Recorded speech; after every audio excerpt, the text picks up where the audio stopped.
আমি মাননীয় স্পিকার যখন থেকে ফুটবল খেলা দেখি ক্লাস 3 থেকে, অথবা ধরেন মাননীয় স্পিকার ক্লাস 8 থেকে, যখনই দেখি মাননীয় স্পিকার স্পেনের কথা বললে সবসময় নাকি মাননীয় স্পিকার স্পেন নাকি ডিফেন্ডিং, স্পেন নাকি মাননীয় স্পিকার সবচেয়ে ফেভারিট দল। এই ফেভারিট দলকে মাননীয় স্পিকার আমি আমার জীবন দশে কখনো বিশ্বকাপের সেমিফাইনালে খেলতে দেখি নাই মাননীয় স্পিকার। এই স্পেনের অবস্থা এরকম যে তারা আসলে তাদের যে সবচেয়ে স্টার প্লেয়ার সে মাঠ থেকে অন্য কোনো জায়গায় খেলতে ভালোবাসে মাননীয় স্পিকার। কথা বলছি লামিনে ইয়ামালের কথা। তাদের পেত্রি রোদ্রি মাননীয় স্পিকার সব জায়গায় আছে, কিন্তু তারা অনেক ভালো পাস করতে পারে, কিন্তু মাননীয় স্পিকার তারা আদতেও খেলতে পারে কিনা আমার সন্দেহ। কারণ তারা যতক্ষণে গোল করে মাননীয় স্পিকার, ততক্ষণে তাদের অর্ধেকের বেশি দর্শক ঘুমায় মাননীয় স্পিকার। এবার আসি জার্মানির কথা।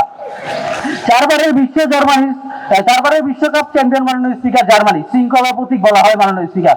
তাদের যদি একটু ইতিহাসের কথা বলি, 2018 সালে গ্রুপ স্টেজ থেকে বাদ পড়ে, 2022 সালে মাননীয় স্পিকার নকআউটে বাদ পড়ে।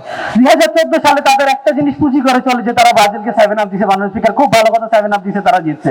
কিন্তু মাননীয় স্পিকার তারা বলে যে তারা নাকি তাদের দল পুনর্গঠন করছে 2014 সালের পর থেকে। মাননীয় স্পিকার পুনর্গঠন মানে তো মাননীয় স্পিকার আমি বুঝি যে দলকে জোড়া লাগালো, কিন্তু তাদের দল তো মাননীয় স্পিকার প্রতিনিয়ত আমি শুধু ভাঙতেই দেখি, যেটা আমার ফ্রান্সের ক্ষেত্রে হয় না মাননীয় স্পিকার। আসেন আপনাকে ওয়ার্ল্ড কাপের স্ট্যাটিস্টিক্স দেখায়।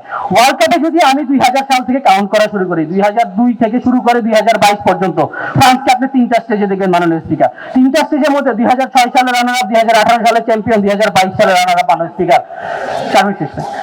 এই অবস্থায় মাননীয় স্পিকার আপনি কিভাবে বলেন যে এই ওয়ার্ল্ড কাপে ফ্রান্স ফেভারিট দল না? ফ্রান্স এরকম একটা দল যেই দলে আপনার স্ট্রাইকার থেকে শুরু করে আপনার এম পর্যন্ত প্রত্যেকটা জায়গায় সমান পরিমাণ প্লেয়ার আছে মাননীয় স্পিকার। যে এমবাপ্পেকে ওনারা গতির জন্য বসায় মাননীয় স্পিকার, ওই এমবাপ্পে একা আর্জেন্টিনার বিপক্ষে একটা ফাইনালে হ্যাটট্রিক করে মাননীয় স্পিকার, যেটা ওনাদের জন্য আলটিমেটলি একটা অসম্মানের কারণ বলে আমি বিশ্বাস করি মাননীয় স্পিকার।